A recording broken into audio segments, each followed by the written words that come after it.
دوستان اومدیم با پارت دوم از آموزش پاورپوینت. در پارت اول که ساین هوم رو کلا آموزش داریم، حالا میخوایم بریم برای بخش اینزرت، بخشی که خب یکی از مهمترین بخش در حالا چه ورد چه پاورپوینت و چه برنامه‌های دیگر آفیس. بخش اینزرت با بخش نیو اسلاید شروع میشه. یعنی اینجا یه نیو اسلاید داشتیم، اینجا هم یه نیو اسلاید دیگه داریم و بخش تیبل رو داریم که حالا جدولی برامون میاره. هم میتونیم از اینجا اندازه‌هاشو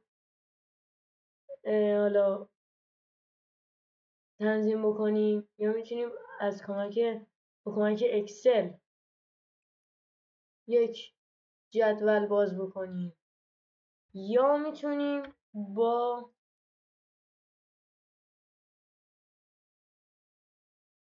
این گزینه سایز مورد نظرمون رو وارد بکنیم. یه بخش دیگه هم داره، دراگ تیبل. آره، اینجا میتونیم خودمون اصلا بکشیمش به همین راحت. و این از بخش تیبل، بخشی که خب خیلی کاربرد داره. بخش پیکچر بچه‌ها یه بخشیه که حالا میتونید عکس به طرحتون اضافه بکنید.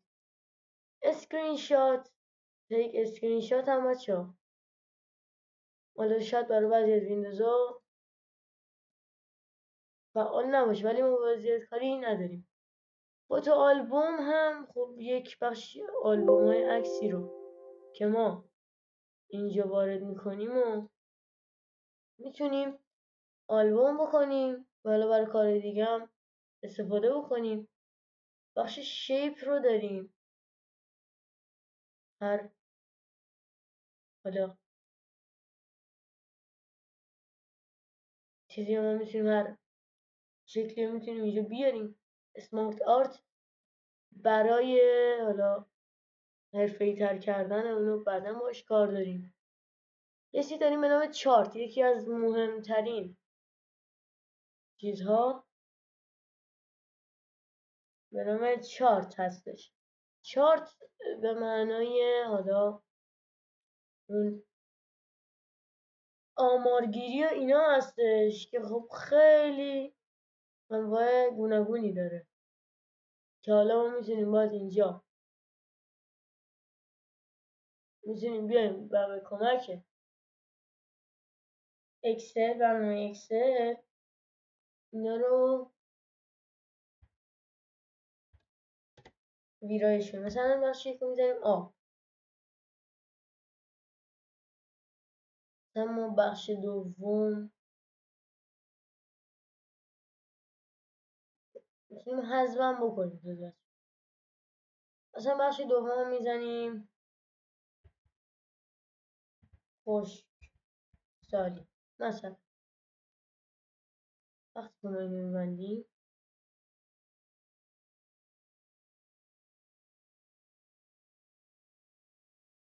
یه بار دیگه حالا خب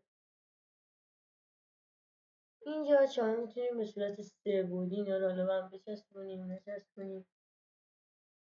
این هم بچه ها برای بخش چارت هست، برای ادیت های 3 بعدی چارت، و میتونیم همینجوری میتونیم کوچکتر و دورتر از هم انجامش بدیم. فیل کالر هم میتونیم اینجا تغییر بدیم ما. این هم که خب خودش 3 بعدی هستش، به کارمون الان نمیاد. استور و مای اپس زیاد باش کاری نداریم، لینک هم کاری نداریم، کامنت هم باهاش زیاد کاری نداریم بچه. میرسیم به بخش تکست باکس. یه باکسی رو ما میتونیم برای تکست دوباره بیاریم، یه باکس جدیدی که توش جمله اینا بنویسیم، توضیحات بنویسیم. هیدر بچه، هیدر حالا زیاد توی بخش هیدر و فوتر زیاد تو بخش حالا پاورپوینت کارایی ندارن. وورد آرت اینم میشه خب یه چیز خوب، مثلا دیگه یه چیز خلاقانه ای که شما میتونید ازش استفاده بکنید و خیلی چیز کاربردیه. میتونه خب کلاس حالا اون پاورپوینت شما رو بالا ببره، یعنی پاورپوینت شما رو حرفه‌ای تر بکنه. بخش بعدی بخش دیتا اند تایم هست بچه‌ها، که این حالا توضیحاتش زیاد مهم نیست. اسلاید نامبر هم باز هم حالا برای خیلی کارهای دیگه میخوایم زیاد اسلاید درست بکنیم کارمون میاد که الان باز به کارمون نمیاد الان. آبجکت بچه‌ها ما میتونیم از فتوشاپ یا برنامه‌های دیگه کمک بگیریم و حالا طراحی اینجا بیاریم که بازم به درد ما نمیخوره. اینجا هم بخشی از حالا سری معادلاته که نمیتونید حالا چیز بکنید، حالا شاید نتونید اینو تایپ بکنید، اینو میتونید اینجا به صورت آماده میتونید داشته باشید. بخش بعدی این علامت هایی که حالا علامت های انحصاری هستن و داخل کیبورد امکان پذیر نیست که میتونید اینا رو تایپ بکنید. باز حالا میریم بخش هوم، نه اینزرت، دیگه چیزی نمیمونه ولی بخشی که ایدیو هست بچه. ایدیو یک چیزه حالا خیلی رایج که نمیشه ولی خب میدونید یه حالا ای بابا یک خاصیه خاص هست، یعنی پردتون رو یا پاورپوینتتون رو خاص میکنه که حالا ما چون ضروری نیست الان بهش نمیپردازیم.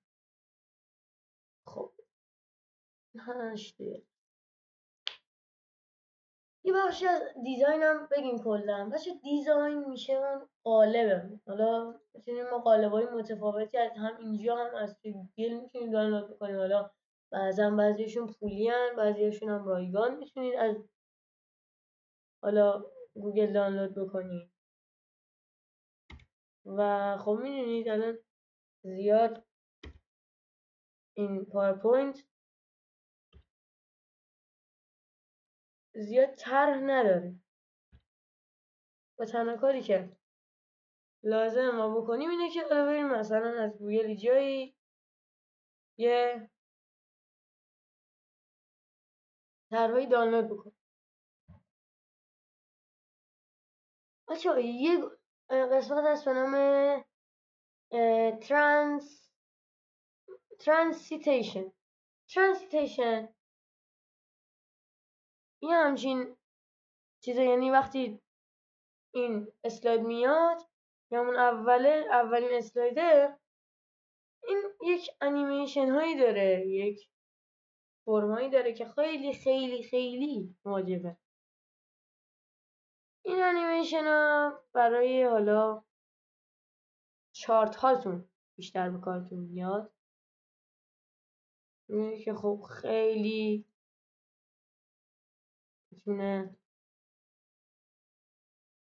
عالی باشه توی این پاورپوینت و اینم داره دیگه، خیلی داره. این زمانش هم مال تغییر بدید. اسلاید شو بچه و ریویو اینا چیزایی که خب میدونید زیاد حالا ما برای یادگیری اولیه پاورپوینت مثلا بدونیم چجوریه زیاد اینا به کارمون نمیاد. حالا لنگویج و چه میدونم رکورد اسلاید و حالا بخواید آنلاین اینو نمایشش بدید و اینا این به کار میاد ولی خب الان نه. این بود ما اومدیم و پاورپوینت رو تو 2 پارت جمع کردیم براتون. امیدواریم که مفید بوده باشه براتون و تا آموزش بعدی فعلا خدا نگهدار.